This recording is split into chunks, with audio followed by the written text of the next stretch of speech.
Bom, agora sim, eu comecei a gravar então a nossa aula. Eu vou começar me identificando para ficar registrado no vídeo. Então, eu sou o professor Paulo Daines, do Instituto Federal de São Paulo. Esta é uma aula assíncrona do curso de Inteligência Artificial. Bom, pessoal, então eu vou seguir nessa linha que eu comentei para vocês. Nós vamos começar aí nessa aula, tentar abordar um problema um pouco diferente que nós abordamos na aula passada, que é o ajuste do PI, né? É um problema mais ligado a números, ajustar parâmetros que são números reais. Na nossa aula de hoje, nós vamos tentar abordar o problema do caixeiro viajante, que é um problema discreto, onde o espaço de busca é um pouco diferente.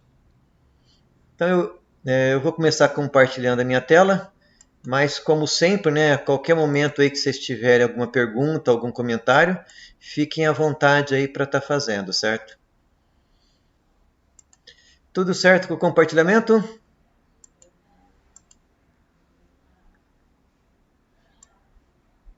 Tranquilo, professor. Tranquilo? Áudio e vídeo, tudo certo então.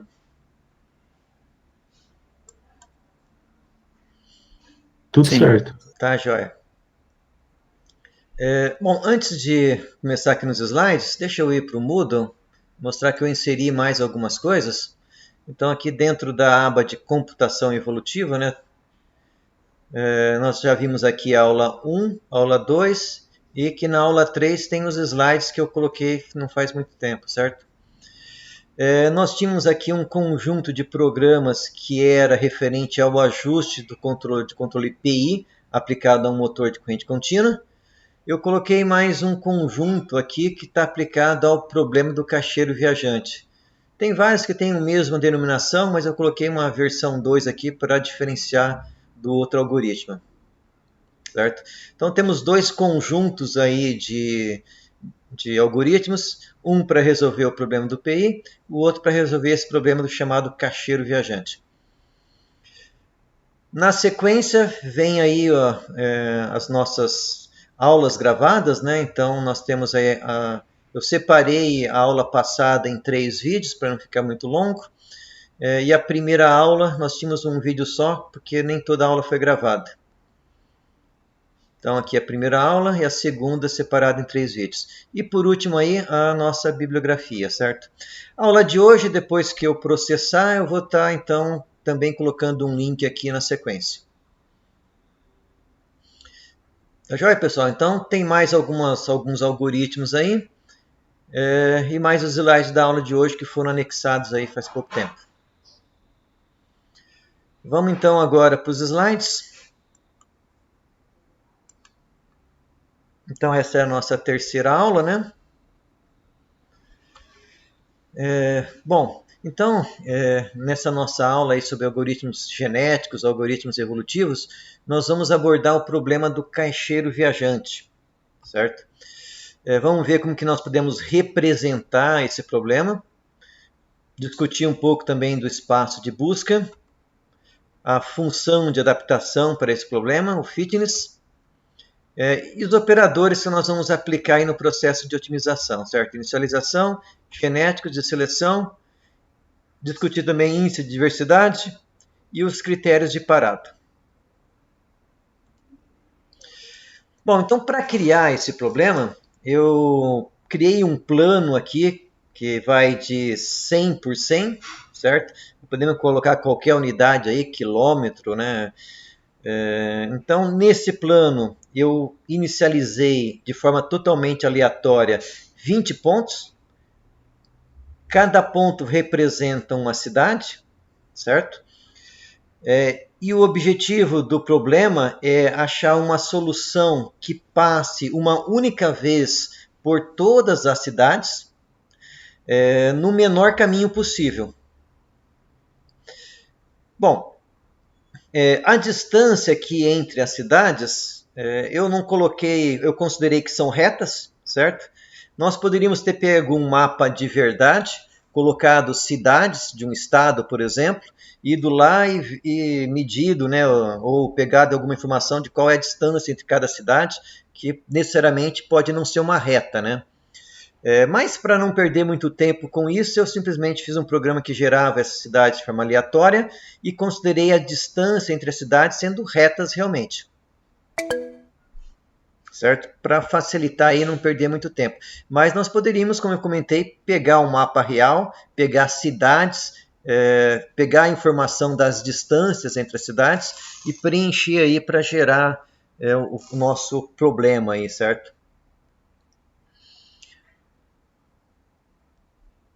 Então, para gerar essas cidades, primeiro eu estou inicializando duas variáveis, certo? Uma variável que é a cidade. Vão ser um número X de cidades que eu posso variar nessa variável, um número total de cidades. E cada cidade tem duas coordenadas, certo? Tem uma coordenada X e uma coordenada Y. E também uma matriz que vai ter duas dimensões, número total de cidades por número total de cidades, para eu saber a distância entre duas cidades quaisquer. Bom, então primeiro eu preciso aí de um for para gerar essas coordenadas. Então esse comando rand, ele me gera um número inteiro randômico entre os limites que eu colocar aqui entre parênteses, certo? Então o meu limite inferior é 0, meu limite superior é 100. Então cada vez que ele rodar esse comando, ele vai pegar um número randômico entre 0 e 100. Vai fazer isso para a coordenada 1 e para a coordenada 2 e para cada cidade que eu colocar aqui. No meu programa, eu coloquei número total de cidades igual a 20, para não ficar um problema nem muito complexo, nem muito simples. Certo? Então, com 20 cidades aqui. E estou plotando também, então quem plotou aquele gráfico que eu mostrei para vocês no slide anterior, esse comando aqui plota a cidade, ele foi colocando círculos, né, em vermelho em cada cidade. Então esse comando plota aí foi quem gerou esse gráfico aqui que vai aí de 1 a 100 em x, melhor, de 0 a 100 em x e de 0 a 100 em y. Então, simplesmente aqui primeiro inicializei as variáveis, depois atribuí valores randômicos para as duas coordenadas de cada cidade. Então esse for vai percorrer todas as cidades. E também plotei aqui o gráfico para eu saber onde estão as cidades visualmente. Meu próximo passo foi calcular as distâncias entre as cidades, certo? Então eu peguei aqui uma primeira variável, estou indo de 1 até 19, número total menos 1. E um segundo for que inicia no C1 mais 1 e vai até o número total de cidades. Então, para cada cidade, eu estou aplicando aí o teorema de Pitágoras, né, para calcular a hipotenusa. Então, para cada cidade, eu pego a coordenada 1 em relação à coordenada 2 para todas as cidades. Faço o mesmo para as duas, para x e para y, né? Aplico ali o teorema de Pitágoras e tenho a distância, né? Raiz quadrada da soma dos quadrados dos catetos, eu tenho a distância aí de cada cidade. Essa distância é uma matriz. Então, se eu quiser saber, depois que eu preencher isso aqui, se eu quiser saber a distância da cidade 1 para a cidade 3, basta eu colocar 1 e 3. Essa matriz vai me retornar a distância entre duas quaisquer cidades. Eu estou dizendo que a distância entre a cidade 1 para a cidade 2 é igual à distância entre a cidade 2 para a cidade 1, certo? Poderia não ser, né? Poderia ser diferente. Mas aqui, por simplicidade, novamente, eu estou dizendo que são iguais.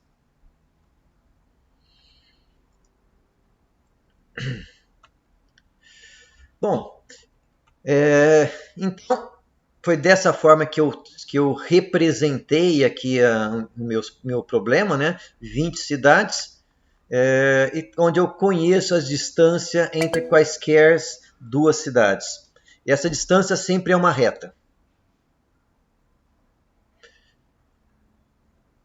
Criei isso de uma forma totalmente randômica, mas poderia ter pegado um mapa real e criado essas variáveis não de forma randômica, mas de forma real, certo? Bom, cada indivíduo ou cada solução possível vai ser uma sequência das cidades. Lembre então que a cidade não pode se repetir. Então, se eu tenho aqui, vai ser uma sequência de 1 a 20, onde nenhuma cidade pode se repetir, mas eu tenho que ter as 20 cidades. Então, isso aqui cada indivíduo meu está num espaço aí dos naturais, né? Porque cada cidade é um número de 1 a 20, onde eu tenho aí, então, no nosso caso, aí, 20 cidades. Bom, a nossa população vai ser composta aí por vários indivíduos, que são soluções possíveis. Então, isso vai estar num espaço que, na verdade, não é dos reais, vou dar um erro aqui, é dos naturais também, onde N é o número de cidades e M é o número de indivíduos da população. Então, é dessa forma que nós vamos representar aí a nossa cidade e a nossa população.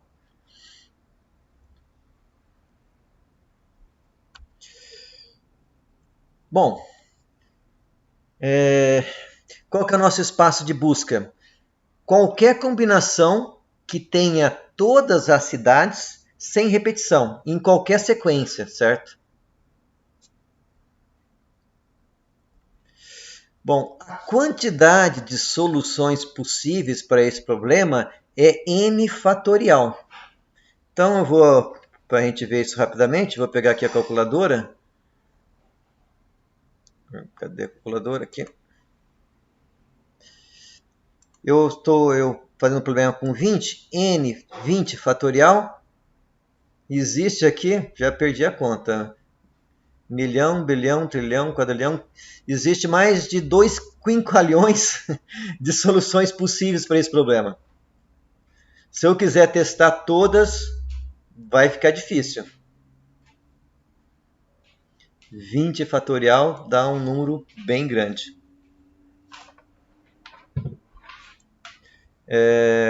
E esse problema, a sua complexidade evolui muito rapidamente. Se eu colocar 21, esse número vai explodindo, certo? Chega uma hora que é impossível testar todas as soluções. Eu ia ficar a vida inteira um computador rodando e você não consegue solucionar esse problema, achar a melhor solução possível, porque quanto mais cidades você vai colocando, a quantidade de combinações que você tem que testar vai explodindo fatorialmente, né?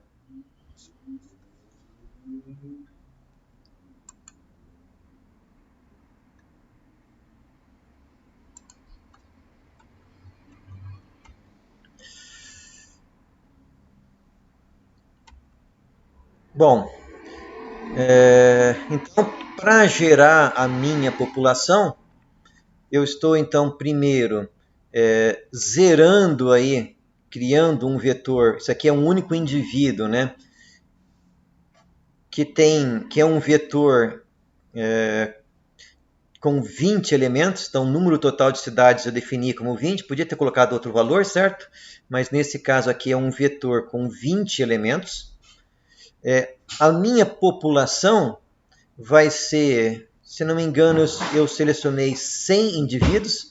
Então, isso aqui é uma matriz que tem 100 linhas por 20 colunas. Cada linha representa aí um elemento, certo? Então, para cada elemento da população, eu estou usando um comando aqui, randômica permutação. Então, nesse comando, tem algumas variedades aqui que esse comando aceita, certo? Aqui eu estou dizendo que eu vou escolher números de até 20, e esse vetor vai ter tamanho de 20. Então, cada indivíduo é uma sequência de 20 números, onde os 20 números não se repetem, simplesmente são permutações desses números. Crio o indivíduo, jogo o indivíduo na população. Faço isso aqui para toda a população. Então é dessa forma que nós estamos inicializando aí a nossa população, as nossas soluções possíveis, certo? Qualquer sequência dessas 20 cidades sem repetição é uma solução possível desse problema.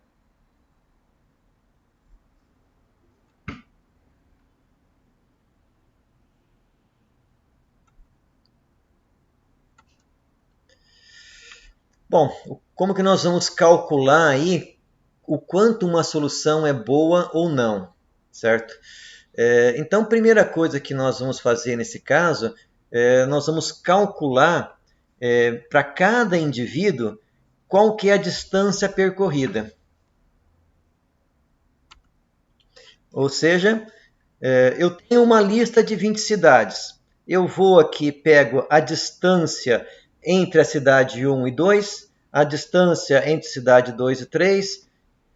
Pode ser, na verdade, que não esteja nessa sequência, né? Pode ser cidade 2, 5, 10. Então, dentro desse vetor de sequências, ele vai pegando a distância entre as cidades que estão na sequência ali de serem percorridas.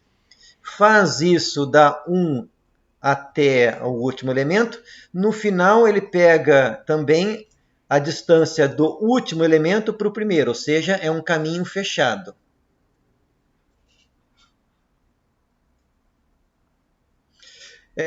Essa distância, na verdade, nós queremos que ela seja a menor possível.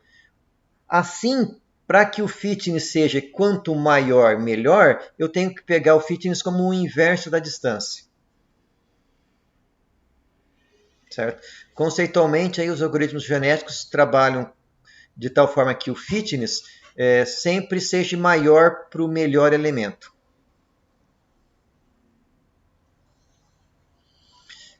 E D1, DI mais 1 é a distância entre duas cidades consecutivas na lista.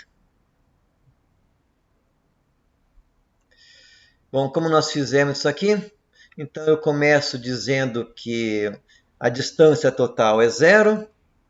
Faço um for da primeira cidade até a penúltima cidade. Então, distância T, eu estou acumulando a distância total. Pego a distância entre o primeiro indivíduo, na verdade, a distância aqui da primeira para o indivíduo, da primeira cidade para a segunda cidade da lista. Vou rodando depois, quando o J vai para 2, da segunda para a terceira cidade da lista, até que eu chego na penúltima cidade para a última cidade da lista. Por último, eu pego a distância da última cidade da lista para a primeira cidade da lista, porque o caminho é fechado. Estou sempre acumulando essa distância nessa variável distância t, aqui que seria a distância total. No final, eu inverto essa distância. Eu tenho, então, como eu calculei aí a função de fitness para uma solução possível.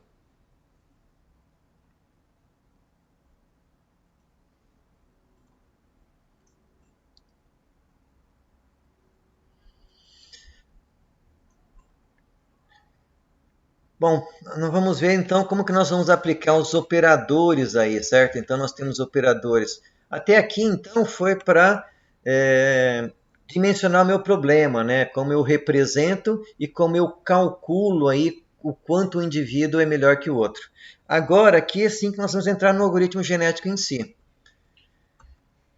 Bom, nós temos então operadores aí de inicialização, operadores genéticos que nós vamos precisar definir, de reprodução, de variabilidade e de seleção, certo? Vamos ver qual que eu apliquei nesse problema aqui, certo? Então, inicialização, basicamente eu já mostrei para vocês, eu vou colocar aqui de novo, nós estamos distribuindo aí, então, nessa população de indivíduos, a sequência das cidades que serão percorridas. Então, em cada indivíduo tem que ter todas as cidades, numa sequência aleatória. E cidades não podem se repetir. Conjunto de treinamento. E gerando aí, então, usando esse comando rand de permutação, eu estou criando uma sequência aleatória. Uma sequência com 20 posições de 20 cidades. Eu poderia ter dimensionado o problema dizendo, uma das cidades aleatoriamente não precisa passar. Aí eu teria 20 cidades numa sequência de 19. Mas aqui eu quero passar em todas as cidades. Faço isso para cada indivíduo e vou acumulando aí na minha população.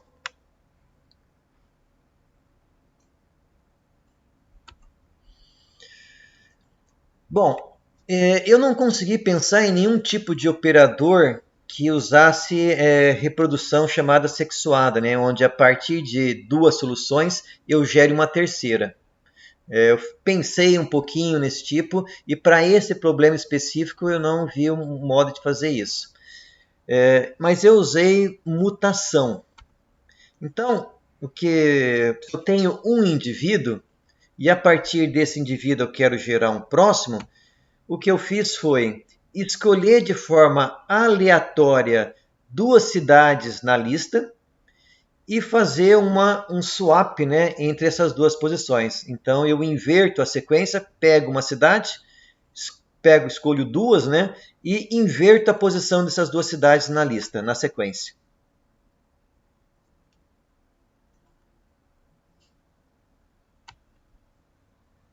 Certo? Foi esse operador de mutação. Como são números inteiros, não tem como eu aplicar aqui desvio padrão para tentar...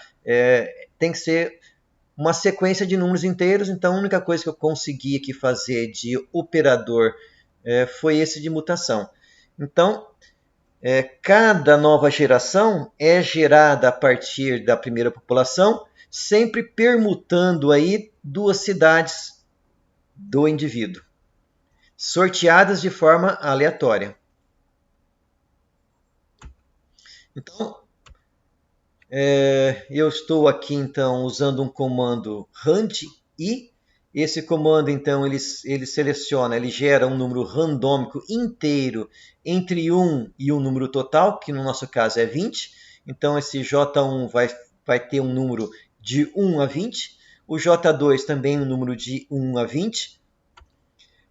Para evitar o caso de J1 ser igual a J2, porque senão eu vou tentar permutar a cidade que está na mesma posição com ela mesma, então eu gerei aqui um pequeno loop para garantir que J2 seja diferente de J1. Enquanto J2 for igual a J1, ele vai tentar achar um novo valor para J2. Se eles não forem iguais, ele não executa esse while aqui, certo? E o que eu faço? Para o novo indivíduo, eu pego a posição que está em J1 e coloco no auxiliar, pego a posição do J2 e jogo na posição do J1, e pego a posição que eu havia guardado ali do J1 no auxiliar e jogo para J2. Ou seja, eu estou permutando aqui duas posições de cidades dentro do mesmo indivíduo.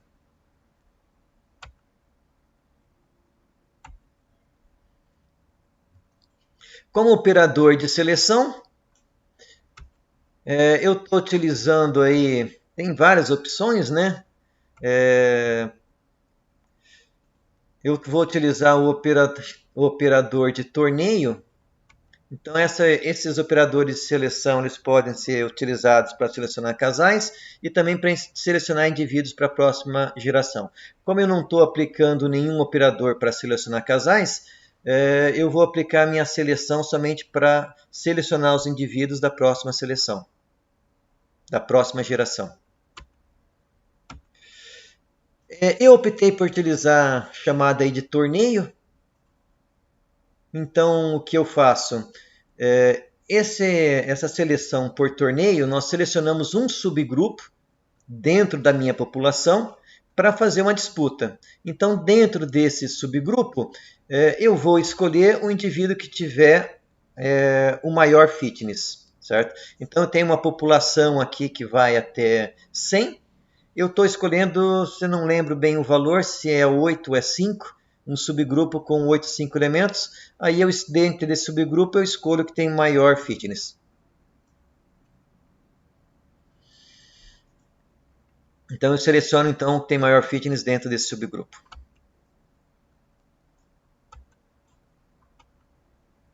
Então, como é esse torneio? Primeiramente, então, eu estou gerando aqui um loop. Enquanto aí os elementos aí, o meu contador for menor ou igual que os elementos do torneio, como eu falei, eu não lembro se são 5 ou se são 8, eu vou selecionando elementos dentro da minha população, certo? Toda vez que eu seleciono um elemento, eu forço o fitness dele ser 0 para ele não ser selecionado 2 vezes, certo? Então, se eu selecionei um elemento nesse torneio e o fitness desse elemento é maior que 0, eu incremento meu contador e vou selecionar um próximo, até eu completar os elementos do torneio. O próximo passo é ver dentro desse conjunto de elementos qual tem o maior fitness. Então eu começo com o primeiro elemento do torneio, atribuo, digo que ele tem o maior fitness, pego o primeiro elemento e coloco e guardo quem é o elemento, certo? Na sequência eu vou comparar esse primeiro com os demais. Sempre se eu encontro algum elemento no torneio que tem um fitness maior, eu passo a guardar esse novo elemento como o meu elemento de máximo. E percorro todos os elementos. No final disso aqui, eu saio com um elemento que tem o maior fitness entre os elementos que foram sorteados para participar do torneio. No algoritmo do PI que nós vimos na aula anterior, eu sempre selecionava os maiores, certo? Aqui, eventualmente, o que tem maior fitness pode cair fora. Então, eu gostei desse modo de fazer a seleção da próxima geração, porque ele mantém um pouco melhor a diversidade.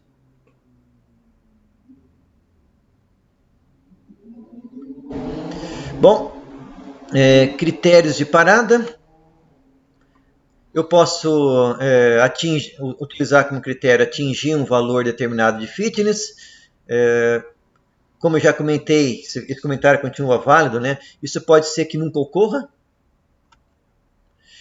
Eu posso optar para ver quando a variação do fitness começar a ficar estável, ou seja, eu não consegui atingir um fitness maior e passar vários ciclos com um fitness igual. Então, nesse caso, eu posso estar parando. Então, nesse caso, nós estamos medindo uma tendência de estabilização do processo. Eu posso também utilizar um número de gerações fixas, certo? É esse o critério que eu estou utilizando.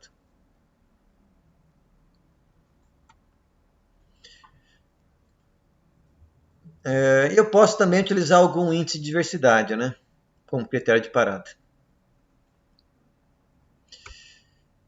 Bom, o índice de diversidade, ele pode ser aplicado em cima dos atributos, né? Por exemplo, o valor máximo e mínimo da distância total percorrida. Então, qual a cidade da minha população, qual é a sequência de cidades que tem uma distância total maior, uma distância total menor. Então, com essa variação aí me dá uma noção da diversidade. Ou o próximo fitness, certo? Eu posso ver qual que é o valor máximo ou mínimo do fitness, também vai me dar uma noção aí da diversidade da população. Nesse algoritmo, eu preciso definir o tamanho da população. Eu escolhi o tamanho da população como 100. E também o tamanho dos subgrupos do torneio. Esse número eu não estou lembrado, eu vou conferir depois. Está entre 5 e 8, se não me engano. Eu fiz alguns testes diferentes. Mas são padrões, são sim, parâmetros que eu preciso definir no algoritmo. O fluxograma ficou igual, certo? Uma vez eu preciso inicializar a população, calcular fitness, aplicar reprodução, variação aleatória, calcular o fitness novamente, selecionar os indivíduos da próxima geração. Fecha esse loop e fico fechado nesse loop até atingir um critério de parada. E o pseudocódigo também é o mesmo que vocês já viram, certo? Inicializa, é muito parecido com o fluxograma, né? Está um pouquinho só mais detalhado. Avalia, né? Calcula o fitness da população.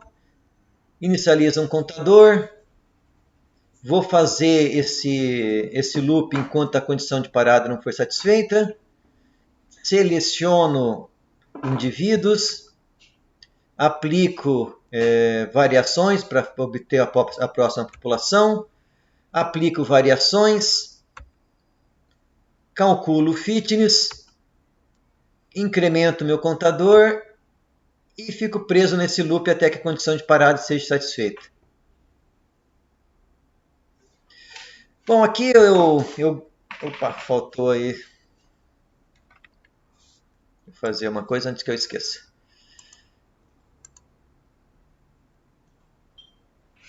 Ok. Então eu rodei esse algoritmo. Cada vez que nós rodarmos esse algoritmo, ele vai chegar em soluções diferentes. Dificilmente ele vai chegar na mesma solução. Então eu guardei esse conjunto de soluções. Então aqui foi na primeira geração, ou seja, eu criei 100 soluções possíveis. E eu selecionei entre essas 100 seleções possíveis, eu plotei a melhor solução de todas. Então notem que eu não sei qual que é o início e o fim aqui, não faz assim muito sentido o sentido que eu percorro, nem por onde que eu inicio. Eu só deixei esses dois pontos separados porque eu queria saber qual que era a primeira e a última cidade. Então, nesse caso aqui, o meu algoritmo está fazendo a seguinte sequência. Ele começa aqui, vai para essa cidade, vai para uma outra, vai para uma terceira e está fazendo um zigue-zague maluco, certo? Com certeza essa é uma solução muito ruim, porque é uma solução totalmente aleatória. Após 50 gerações, a minha melhor solução atingiu esse patamar. Eu ainda tenho alguns cruzamentos, vou e venho, né, faz umas coisas ainda não é uma boa solução, mas já é uma solução bem melhor que essa. Após 100 gerações, eu melhorei mais um pouco. Após 150, melhorou ainda mais um pouquinho. Aqui após 200 gerações. E por último aqui, após 250 gerações. Então notem que eu saí de algo que era praticamente totalmente aleatório e tem uma sequência aqui mais inteligente, né? Que está tendendo a percorrer o menor caminho possível num caminho fechado que passa uma única vez em cada cidade. Como eu comentei para vocês, eu sempre considerei que a distância entre duas cidades é uma reta, certo? Num mapa real isso não iria acontecer, né? Mas aqui, para não complicar muito nossa geração do problema, eu fiz dessa forma, mais por simplicidade.